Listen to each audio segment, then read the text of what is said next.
दोस्तों, सोचिए, एक तरफ रंगों से भरा बिहू का त्योहार, ढोल की थाप, खुशी का माहौल, पूरा असम जश्न में डूबा हुआ, और दूसरी तरफ चुपचाप पल रही एक साजिश, ऐसी साजिश जो पूरे राज्य को आग में झोंक सकती है।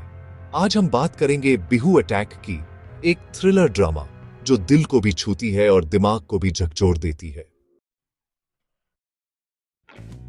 कहानी शुरू होती है राजकुंवर से, असम के एक ईमानदार, सिद्धांतवादी कोर्ट मार्शल अधिकारी। राज एक विधुर है। उसकी पत्नी की मौत ने उसे तोड़ दिया, लेकिन उसने अपना दर्द समाज सेवा में बदल दिया। वो मानता है, बंदूकें नहीं, किताबें शांति लाती हैं। नफरत नहीं, शिक्षा समाज जोड़ती है। राज्य का मिशन है असम के युवाओं को मुख्य धारा से जोड़ना, ताकि कोई भी उग्रवाद या आतंक की राह पर न जाए। लेकिन हर आदर्श के सामने एक साया भी होता है। फिल्म हमें असम की राजनीतिक और सामाजिक जटिलताओं की झलक देती है। उग्रवाद, सीमाओं की समस्या, अलगाववादी सोच, ये सब सालों से इस धरती को परेशान करते आए हैं। इसी बीच खबर आती है, भारत के रक्षा मंत्री बिहू समारोह में मुख्य अतिथि बनकर आने वाले हैं। पूरा राज्य हाई अलर्ट पर चला जाता है, और यहीं से कहानी का असली खेल शुरू होता है। एक सीक्रेट इंटेलिजेंस रिपोर्ट सामने आती है। बिहू फेस्टिवल के दौरान एक बड़ा हमला हो सकता है। त्योहार की रौनक के बीच खतरे की ये आहट सबकी चिंता बढ़ा देती है। सुरक्षा एजेंसियां अलर्ट पर हैं, हर गतिविधि पर पैनी नजर रखी जा रही है। पर हमला सिर्फ किसी नेता पर नहीं, बल्कि उस भरोसे पर है जो हर आम इंसान को सुरक्षा का एहसास दिलाता है। वही भरोसा जो जनता को सरकार से जोड़ता है और देश की एकता को मजबूत बनाता है। ऐसे संवेदनशील हालात में राजकुंवर को ये मामला सौंपा जाता है, और उसकी मुलाकात होती है केडी सर से, एक रिटायर्ड इंटेलिजेंस ऑफिसर जिनका अनुभव अनमोल है। केडी सर का दिमाग शतरंज की बिसात जैसा है, हर चाल सोच समझकर चलते हैं। उन्होंने सिस्टम के अंदर छुपे अंधेरे को करीब से देखा है और कई बार उसका सामना भी किया है। केडी सर जानते हैं, हर साजिश के पीछे सिर्फ बंदूक नहीं, बल्कि दिमाग और चालाकी भी होती है, और अक्सर इन साजिशों की जड़ें राजनीति में छुपी होती हैं। जैसे जैसे राज और केडी सर जांच शुरू करते हैं, चीजें उलझती चली जाती हैं। हर नए सुराग के साथ उन्हें महसूस होता है कि मामला जितना दिखता है उससे कहीं ज्यादा गहरा और खतरनाक है। पुलिस की फाइलों में छुपे पुराने केस और शहर के कोनों में फैली अफवाहें, सब कुछ एक बड़ी साजिश की ओर इशारा कर रहे हैं। उन्हें पता चलता है कि कुछ लोकल उग्रवादी गुटों को विदेशी ताकतें सपोर्ट कर रही हैं। इन गुटों के पास न सिर्फ हथियार हैं, बल्कि बाहर से पैसा और ट्रेनिंग भी मिल रही है।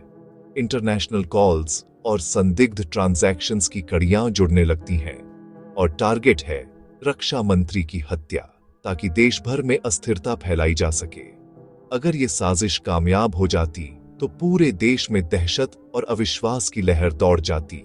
लेकिन ट्विस्ट तब आता है जब राज को पता चलता है कि उसके शिक्षा प्रोजेक्ट में शामिल एक युवक का नाम भी संदिग्ध लिस्ट में है। ये वही लड़का है जिसे राज ने हमेशा एक होनहार और ईमानदार छात्र माना था। वो युवक जिसे राज ने खुद पढ़ाया था। उसके साथ बिताए गए पल, उसकी मेहनत और सपनों की बातें राज के ज़हन में घूमने लगती हैं, जिसे वो एक नई जिंदगी देना चाहता था। राज ने उसे हमेशा सही रास्ता दिखाने की कोशिश की थी, लेकिन अब सब कुछ सवालों के घेरे में है। अब सवाल ये है, क्या सिस्टम की नाकामी ने फिर एक युवा को अंधेरे में धकेल दिया, या इसके पीछे कोई और गहरी वजह छुपी है जिसे अभी उजागर होना बाकी है। राज का किरदार सिर्फ एक अफसर नहीं, वो एक पिता जैसा है समाज के लिए। जब उसे पता चलता है कि उसके अपने प्रयासों के बावजूद कुछ बच्चे हथियार उठा चुके हैं, तो उसके अंदर गहरा संघर्ष शुरू हो जाता है। युद्ध सिर्फ सरहद पर नहीं लड़ा जाता, कभी कभी यह मन और विचारों में भी होता है। बिहू की रात आ जाती है, रंगीन रोशनी, हजारों की भीड़, मंच पर नृत्य। रक्षा मंत्री का काफिला शहर में प्रवेश करता है, और दूसरी तरफ हमलावर अपनी पोजीशन ले चुके हैं। राज को एक आखिरी सुराग मिलता है। हमला मंच के नीचे लगाई गई एक हाई-टेक विस्फोटक डिवाइस से होगा। टाइमर चालू हो चुका है। राज और केडी सर भीड़ के बीच दौड़ते हैं। हर सेकंड भारी है, हर सांस डर से भरी हुई है। तुमने हथियार क्यों चुना? क्योंकि सिस्टम ने हमें सुना नहीं। यही फिल्म का सबसे गहरा संदेश आता है। जब संवाद बंद हो जाता है, तब विस्फोट शुरू होते हैं। राज उसे समझाता है और आखिरी पल में बम का कोड डिसेबल कर देता है। केडी सर दूसरी टीम के साथ बाकी हमलावरों को पकड़ लेते हैं। हमला टल जाता है, लेकिन सवाल बाकी रह जाते हैं। रक्षा मंत्री सुरक्षित है। भीड़ को कुछ पता भी नहीं चला कि वो मौत से कितने करीब थे। राज अपने शिक्षा मिशन को और मजबूत करता है। वो समझ चुका है, अगर जड़ मजबूत करनी है तो बच्चों के दिमाग में उम्मीद बोनी होगी। फिल्म खत्म होती है बिहू के उसी संगीत के साथ, लेकिन इस बार उस संगीत में राहत की सांस भी शामिल है। बिहू अटैक सिर्फ एक एक्शन थ्रिलर नहीं है, बल्कि ये एक ऐसी कहानी है जो समाज के कई पहलुओं को उजागर करती है। ये फिल्म बताती है, आतंक सिर्फ बंदूक से नहीं पैदा होता, बल्कि उपेक्षा, असमानता और संवाद की कमी से भी जन्म लेता है। जब समाज में संवाद रुक जाता है, तो गलतफहमियां और डर बढ़ने लगते हैं, जिससे हालात और भी बिगड़ सकते हैं। और सबसे बड़ा हथियार शिक्षा है।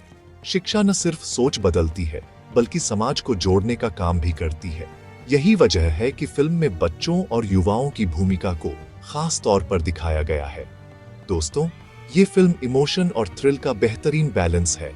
इसमें परिवार, दोस्ती और समाज के जज्बात भी बखूबी दिखाए गए हैं, जिससे हर दर्शक खुद को इससे जोड़ सकता है। राज कुंवर का किरदार हमें सिखाता है, देशभक्ति सिर्फ लड़ाई नहीं, बल्कि सुधार भी है। असली देशभक्ति तब है जब हम अपने समाज को बेहतर बनाने की कोशिश करें और दूसरों की मदद करें। अगर आपको ऐसी कहानियां पसंद हैं जो दिल और दिमाग दोनों को छू जाएं और सोचने पर मजबूर कर दें, तो ये फिल्म जरूर देखें। ये सिर्फ मनोरंजन नहीं, बल्कि एक जरूरी संदेश भी देती है। अगर आपको हमारा ये एक्सप्लेनर पसंद आया हो, तो वीडियो को लाइक करें, शेयर करें और चैनल फिल्म फैदम को सब्सक्राइब जरूर करें। आपकी सपोर्ट हमें और भी बेहतरीन कंटेंट लाने के लिए प्रेरित करती है। मिलते हैं अगली कहानी के साथ। तब तक के लिए अलविदा।